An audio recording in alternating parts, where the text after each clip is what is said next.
dois tributos observarão as mesmas regras.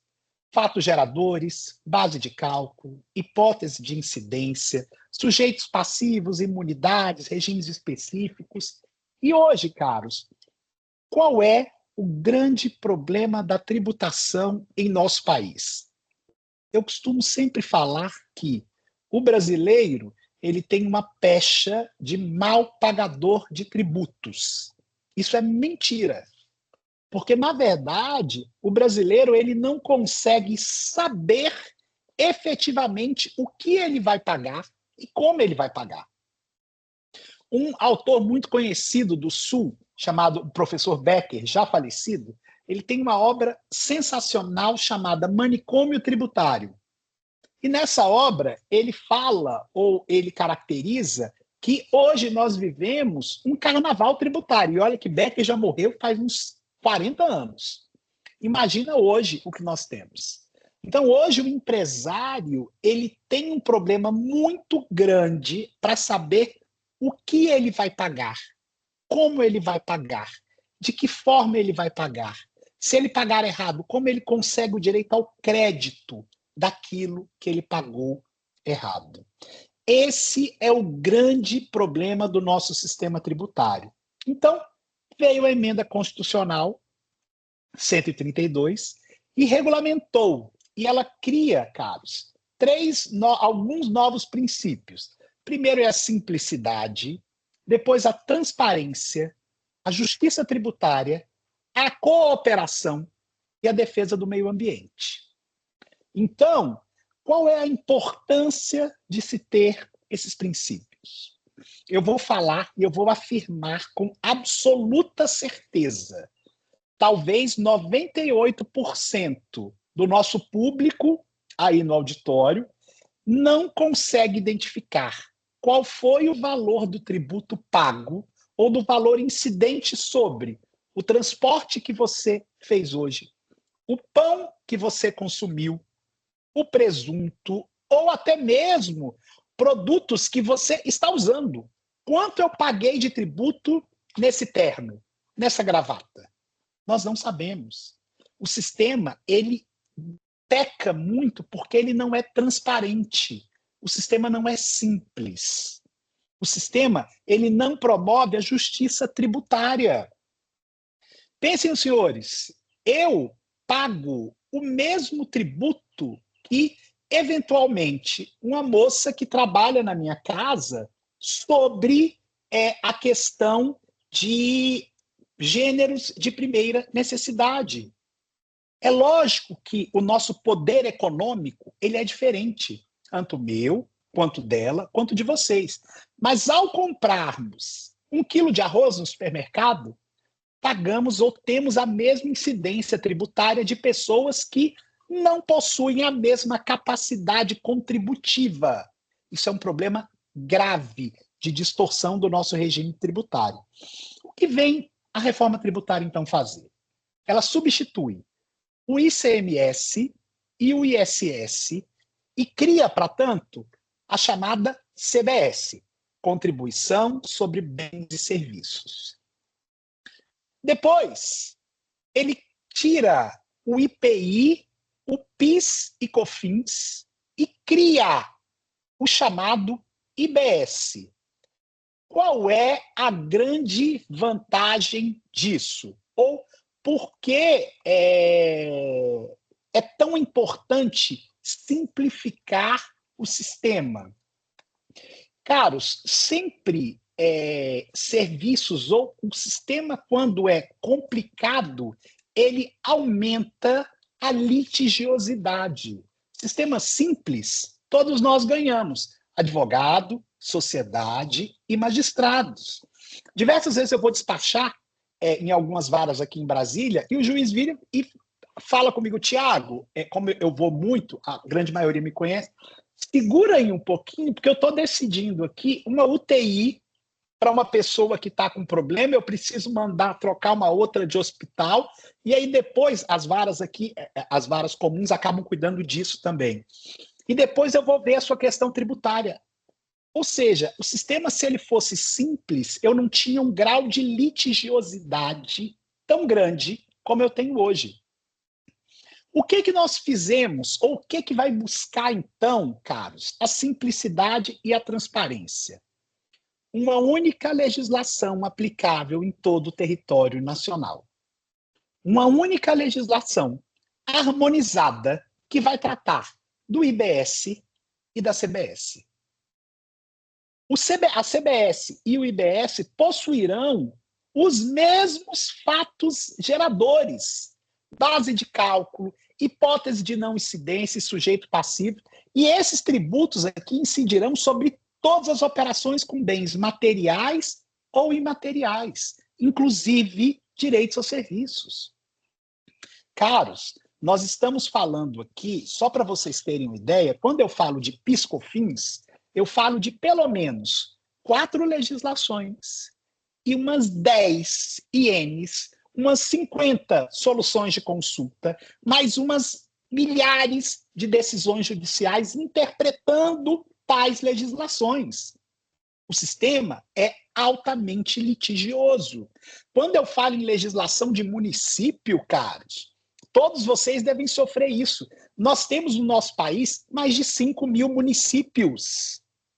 Eu posso ter legislação de ISS para todos eles. Eu tenho 27 regulamentos de ICMS, um para cada estado da federação. Então, só aqui vocês façam a conta. 5 legislações de IFF, 5 mil legislações de ISS, 27 legislações de ICMS, legislações de tributos federais a número, INs, portarias da Receita, soluções de consulta. O sistema não é simples.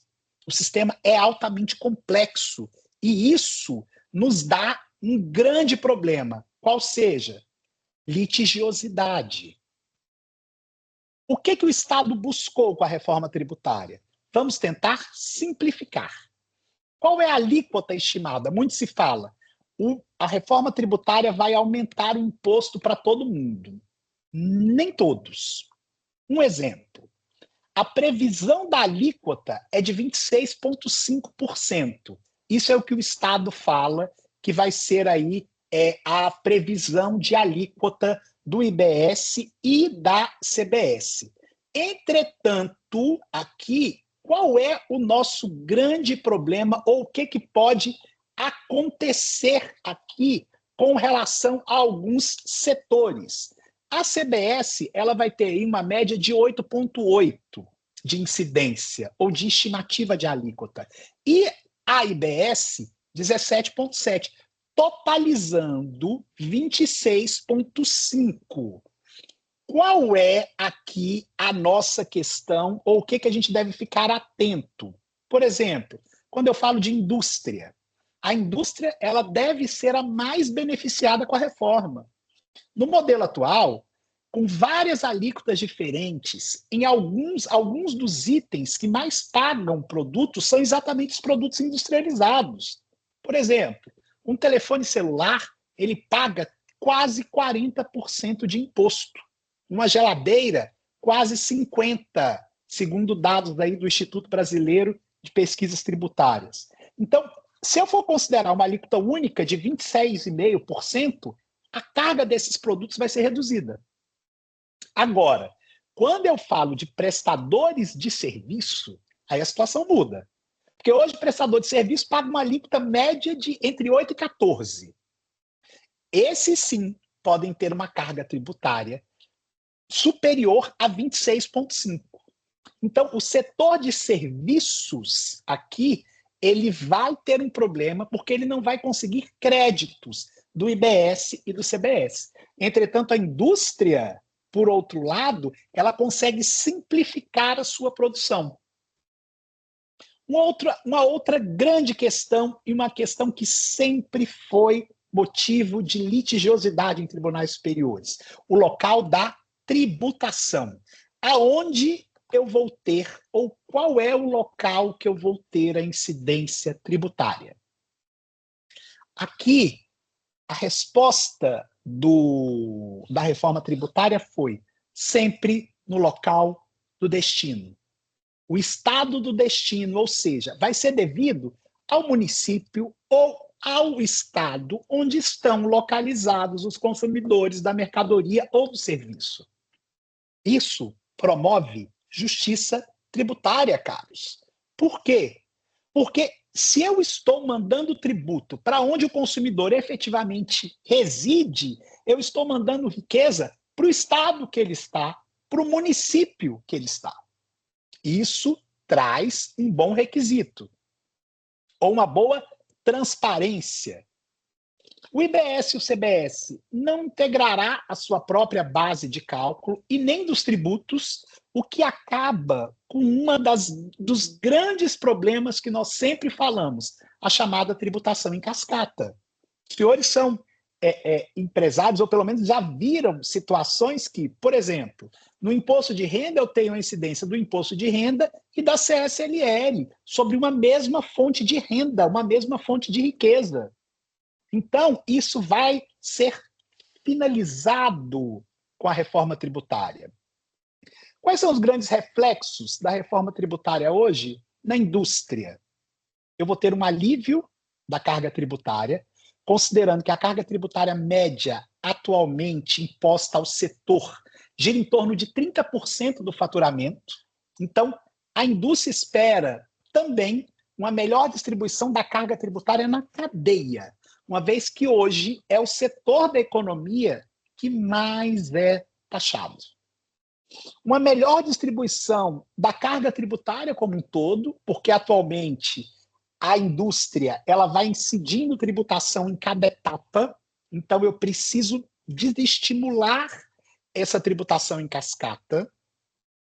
O direito ao crédito, que via compensação, sempre que eu tiver um crédito, os créditos relacionados aos serviços ou relacionados às etapas ocorridas em períodos anteriores, eles terão um ressarcimento simplificado, com uma restituição de até 60 dias encerrado o período de apuração.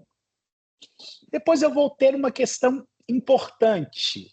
Tem um artigo expresso no PLP 68 de 2024 que fala que são imunes do IBS e da CBS as exportações de bens e serviços para o exterior.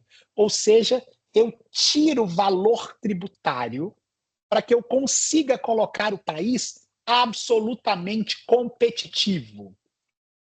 Então, eu vou ter uma possível redução de custos na indústria em decorrência da simplificação da tributação. Ou seja, é o fim daquela tributação via substituição tributária e a uniformização da tributação sobre o consumo. A indústria ganha, mas tem alguns pontos aqui que eu ainda quero conversar com vocês de problemas da indústria logo no final da nossa exposição, que já chega aqui a 20 minutos. A reforma tributária cria o chamado imposto seletivo, ou imposto do pecado, ou imposto sobre externalidades negativas, ou seja, o Estado ele quer desestimular o consumo de alguns produtos, cigarros, bebidas alcoólicas, algum tipo de bebidas açucaradas, e para isso ele faz uma incidência maior de tributo.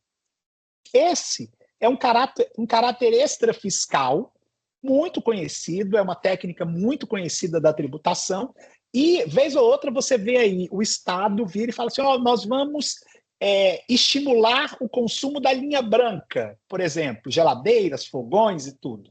O que é que o Estado faz? Ele tira o tributo de um determinado momento para estimular o consumo. Então, essa é uma política extrafiscal. Sempre que ele quer estimular o consumo ou desestimular, ele trabalha com esse aspecto extrafiscal. Tem uma outra questão que vai muito ser importante para vocês aí que trabalham em cooperativas de crédito, que é o split payment, que é o quê? Nada mais é que os prestadores de serviços de pagamento, participantes do sistema de pagamento, deverão segregar e recolher no momento da liquidação financeira da transação do pagamento os valores do IBS e da CBS, que é o split, que nunca teve na nossa legislação dessa forma. Então, é um diferencial. E a reforma tributária, um dos grandes, participei do GT, dos grupos de trabalho do Senado Federal, e o que eu mais recebia era grupo, e vocês do cooperativismo fizeram um trabalho extraordinário com a doutora Ana, da OCB, que estava lá batendo e conseguiu muita coisa boa para o cooperativismo, mas o que a gente mais recebia era serviços ou regimes diferenciados.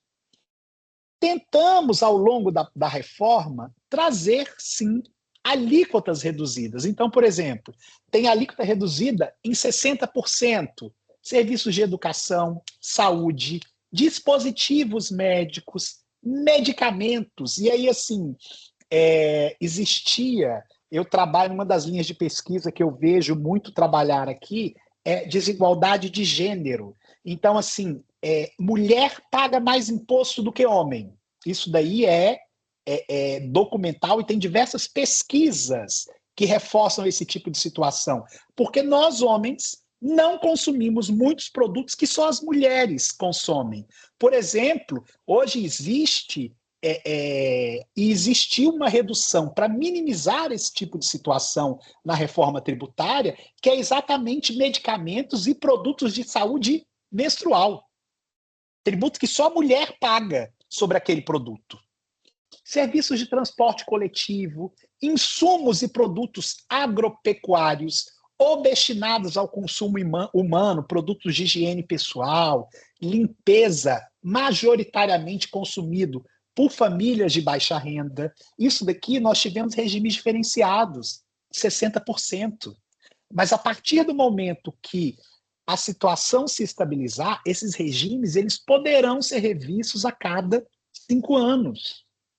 Uma redução de 30% sobre os tributos cobrados sobre a prestação de serviços de profissionais liberais, advogados, contadores, arquitetos, dentistas.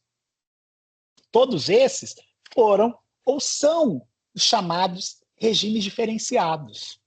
E como é que nós vamos fazer isso? Segundo a reforma, o processo de transição para unificar os tributos ele terá duração de 7 anos, entre 2026 e 2032, com a extinção dos impostos atuais a partir de 2033.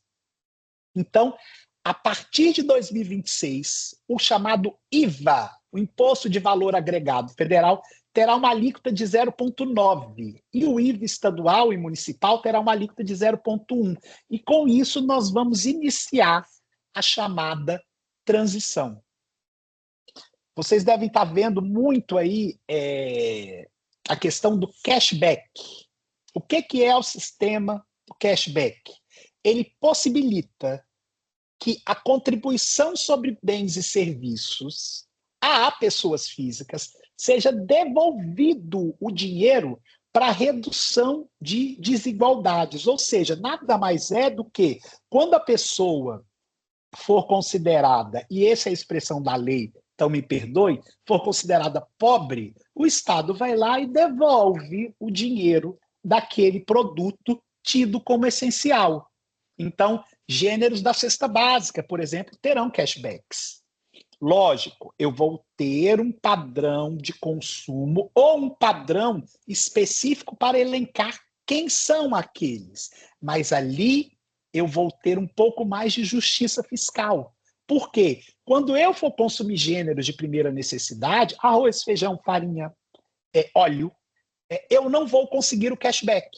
Mas muitas vezes o meu jardineiro, que pode se encaixar em um determinado padrão, ele já vai conseguir o cashback. Ou seja, eu vou ter a promoção da justiça fiscal ou a promoção da tributação chegando aonde ela deve chegar.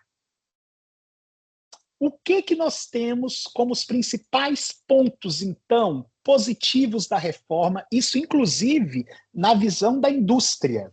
A CNI emitiu notas técnicas, participaram de vários grupos de trabalho, que eu tive a honra de participar em alguns, e Em linhas gerais, entre os aspectos positivos, destacam-se que tanto o IBS quanto a CBS buscam assegurar o bom funcionamento do modelo, ou seja, do IVA. O crédito amplo que eles estão dando, aproveitamento de créditos que já estavam ali contabilizados, ressarcimento ágil dos saldos credores, que também pode e deveria ser mais ágil ainda. Isso são questões que são devidas e são boas aqui. Também merece destaque a apropriação do crédito do IBS e do CBS pelas empresas na contratação, por exemplo, de serviços financeiros, tanto em serviços em que há cobrança de taxas, tarifas, comissões, como nas operações de empréstimo e de financiamento. Aqui vai ser cobrado, aqui o spread cobrado na operação em relação à taxa Selic, o que é excelente para o empresário. O que vai eliminar a cumulatividade tributária nessas operações e tende a contribuir com a redução do custo do crédito, que é muito alto no Brasil. Agora, nós também temos alguns problemas. Os principais pontos negativos e que preocupam a indústria e como um todo é ampliação da lista de bens e serviços contemplados com alíquotas reduzidas ou zero. Ou seja, se nós tivermos muitos setores sendo agraciados com alíquota zero, eu não vou ter uma reforma efetiva. Eu vou ter que ter uma alíquota de referência. Se eu tiver muitos setores agraciados com benesses estatais, com subsídios estatais, eu vou ter uma alíquota média maior. Ou seja, eu vou considerar ou eu vou continuar criando um sistema altamente distorcido.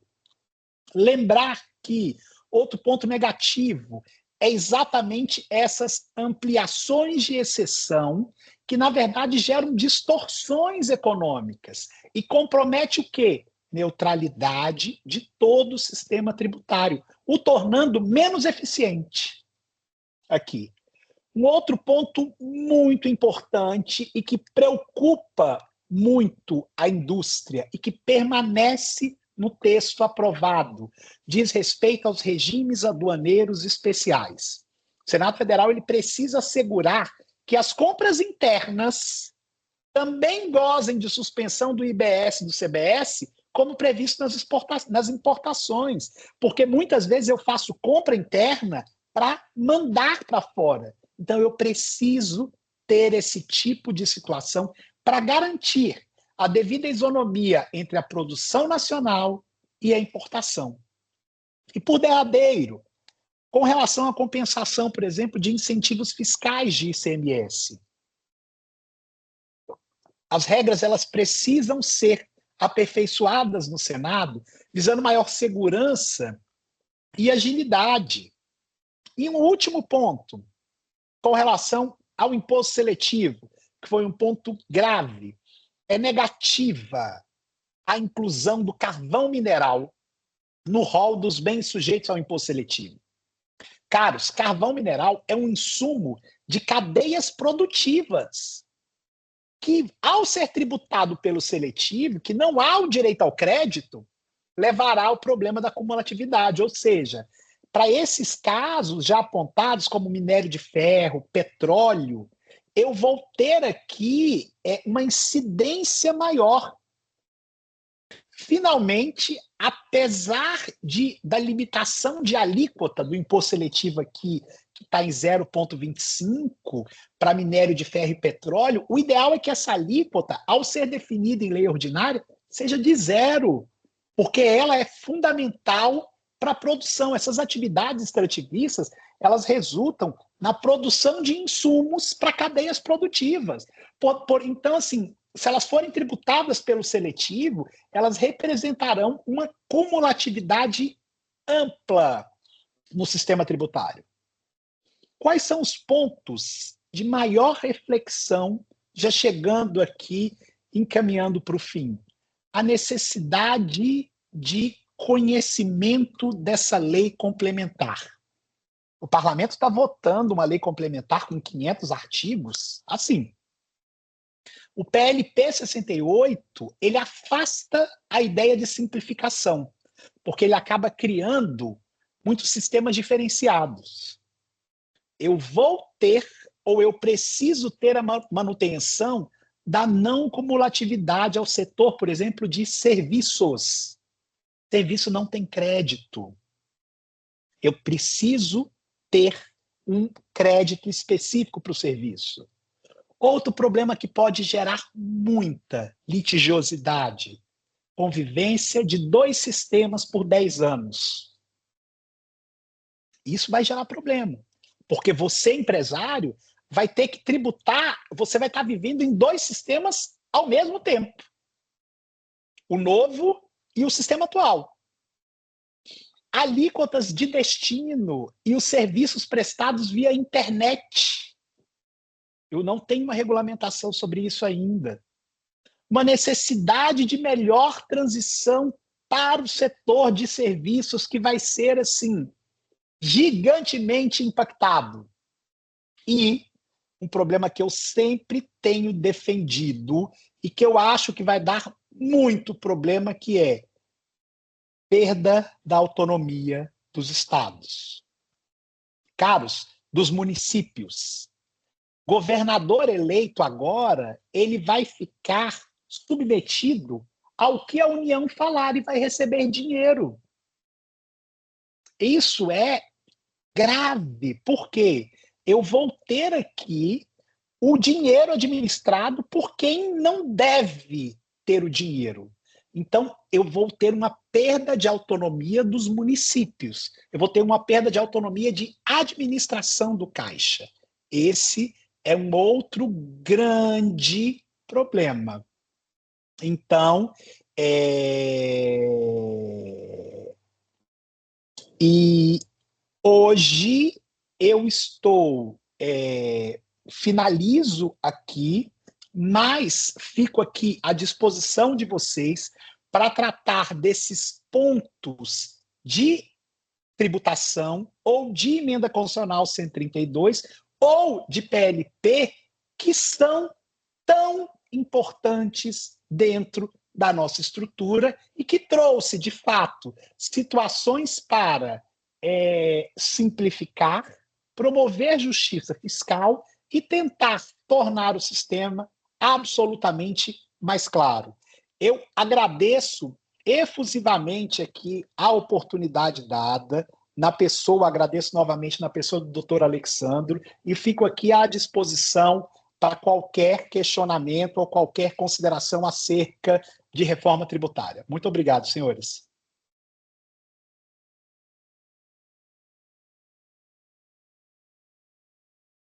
Não escuto.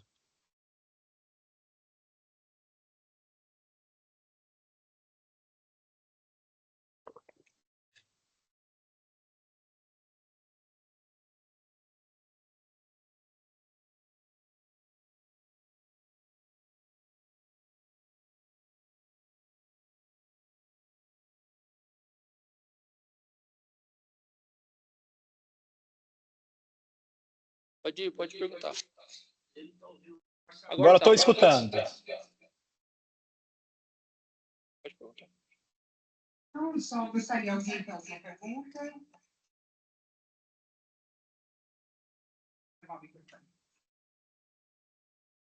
Eu peço para alguém levar na nossa também.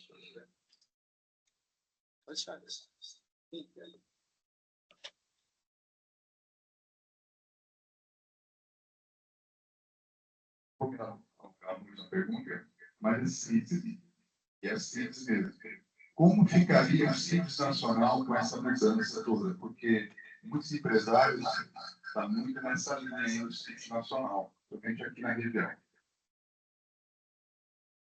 Certo? Vocês querem fazer todas as perguntas juntas ou a gente pode ir respondendo ponto a ponto? Ponto a ponto, doutor. Tá. Caros, a grande questão é do simples, o que muda, quais são os grandes reflexos. Isso é assim, a reforma tributária ela vai simplificar e ela vai unificar PIS, COFINS, ICMS, ISS, ICBS e IBS, que estão aí nessa gestão do Simples. Ela vai aumentar a reforma, ela vai aumentar a carga para os beneficiados do Simples de forma alguma, porque os Simples continuarão pagando aí uma alíquota absolutamente específica. Você não tem aqui o que muda para o Simples, ou como fica aqui na reforma. A cobrança de impostos pelo Simples Nacional não vai mudar com a reforma. O texto propõe extinguir esses tributos, ICMS, ISS, IPI, PIS, COFINS, que serão substituídos por um IVA dual. Então, haverá só apenas uma mudança de nomenclatura para as empresas do Simples, mas nada mais além do que isso. Para Simples, eu não vou ter nenhum tipo de mudança ou não vou ter nenhum tipo de incremento. Inclusive, Simples foi uma das grandes bandeiras do próprio governo para conseguir manter a reforma tributária em pé dentro do parlamento. Então, o Simples continua aí, eles fazem o pagamento deles dos impostos em uma guia única, sobre o percentual específico do faturamento, e que agora só vai mudar a nomenclatura.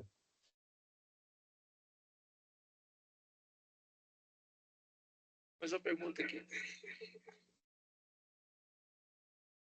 Bom dia. Bom dia. Eu entendi, então, que vai ter uma extinção do ICMS-SP. A parte de acreditação Graças a Deus, na cadeia, né? Produtiva, da fábrica até o consumidor final, vai ser feita em 100% do IBS e do CBS do processo anterior? Isso, na verdade, o que ele vai efetivamente trazer aqui agora, doutor? Qual é o seu nome, por favor?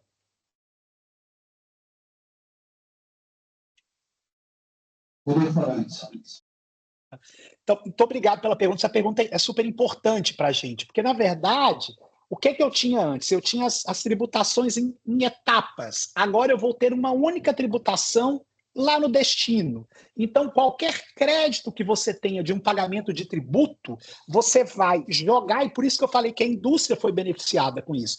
Você joga no pagamento final e tem direito ao crédito num ressarcimento de até 60%.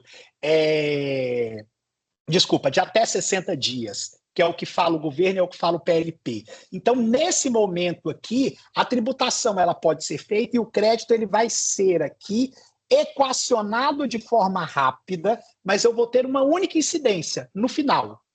Eu vou pagar só lá no destino e quando eu pagar o tributo, eu vou me apropriar de créditos que eventualmente tiveram na cadeia.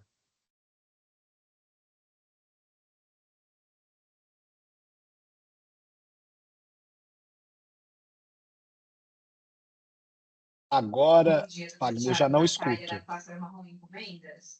Eu vi uma comparação que hoje a gente olha, 26% para serviço é bastante alto, mas eu li sobre uma comparação que atualmente, contando todos os impostos, esse valor estaria mais ou menos 34%. Então, 26%, apesar de alto, representa uma redução. Essa comparação ela é correta? É correta sim. É porque, na verdade, Renata, eu não vou ter em serviços o direito ao crédito, porque a maioria das questões que nós aqui do serviço fazemos, nós não temos crédito. Então, essa é o grande problema da reforma tributária, né? Porque eu não tenho direito ao crédito e eu não tenho aqui como ter possibilidades de crédito, diferente da indústria. Tá? Então, por exemplo, um escritório de advocacia, ele não tem direito ao crédito, ele não tem o que se creditar. Ele tem funcionários, ele tem aluguel e tudo é diferente de uma cadeia produtiva específica.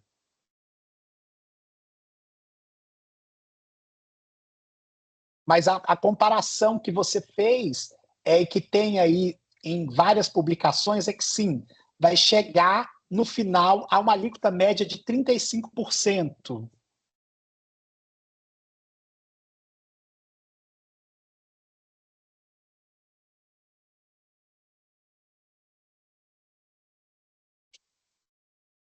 Doutor, parabéns pelo seu trabalho, pelas emendas que você mandaram ao Congresso.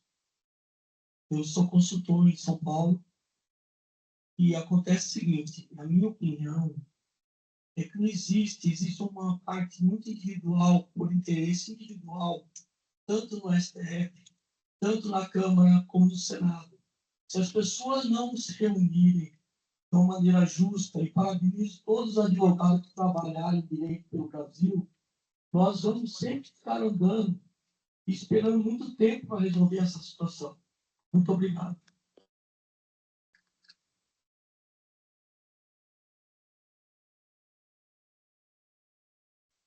Aqui eu tenho uma questão, doutor, que o senhor traz um ponto específico, que é a litigiosidade. Parece que ninguém colabora, né?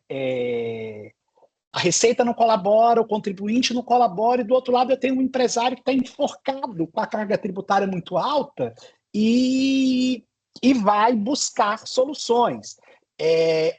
Quem é da plateia advogado deve ficar com a orelha em pé, porque quando um caso com repercussão geral ou repetitiva é pautado, há uma enxurrada de ações, porque o empresário fica com medo do Supremo modular ou do STJ modular e não garantir o direito para ele. Então, assim, o sistema parece que foi marcado para litigiosidade. Então, mas eu entendo o senhor e acho que o senhor está absolutamente certo.